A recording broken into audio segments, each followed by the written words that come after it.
To the school officials, maayong hapon sa inyong tanan. Sa akong mga kaigsunang Muslim, Assalamualaikum. Sa akong mga kaigsunang Bisaya, maayong hapon.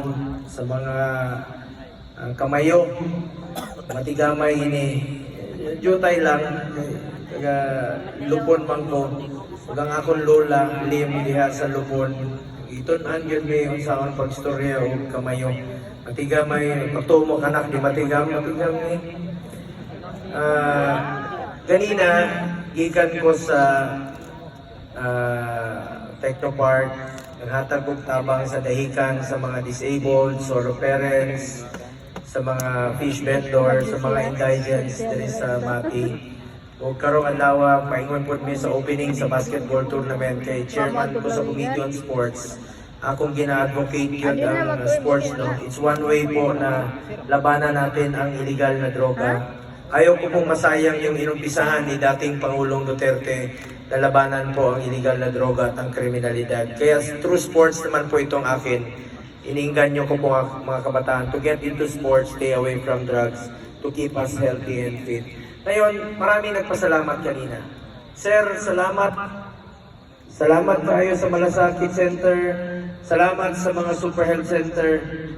Sa tinuod lang, ayaw mong magpasalamat sa ako. Ako ang dapat magpasalamat sa inyo kay itagaan ko ninyo higayon na makaserbisyo kaninyong tanan. Daghang salamat, kinasing-kasing ang akong pagpasalamat sa inyong tanan.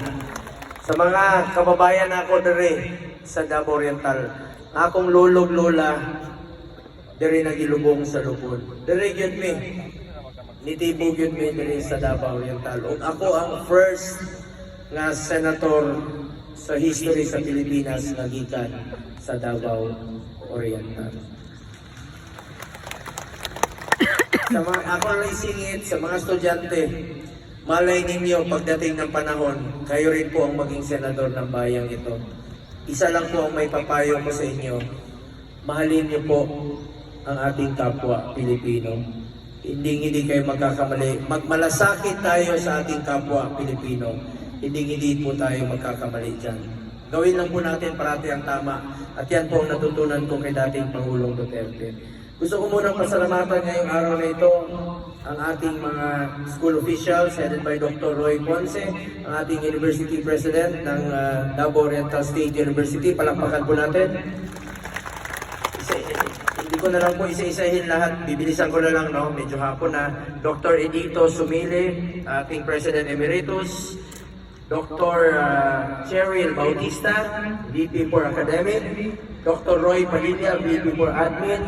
Dr. Misael Clapano, ating VP for Research, Innovation and Extension. Dr. Helena Jean Dupa, Dean Faculty of Teacher Education. Dr. Michelle Susan Tabo-Tabo, Dean Faculty of Nursing and Allied Health Sciences.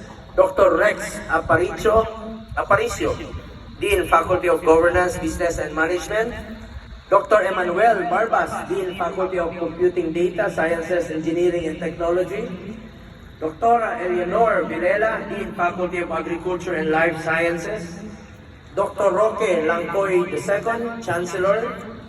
Mr. Ervin Carlo Alcano, Private Sector Representative. And of course, ang ating kasamahan ko po sa gobyerno, Board Member Rochi Ravelo, ating Presidente po ng Dorso Alumni Association. Miss Heine Kyle Colicot, Student Council President. Dr. Gemma Valdez, Graduate School Coordinator. Professor Benson Sarita, Director ng IPTDMO. Dr. Lani Laureno, Director for Research. Dr. Mary Phil Mauyon, Director for Extension. Dr. Evangeline Rivera, Director Student Affairs and Service. Dr. Maria Cecilia Katubig, Chief Admin Officer for Admin. Ms. Erlinda Patosa, Chief Admin Officer for Finance. Ms. Luisa Talabok, Supervising Administrative Officer for Finance.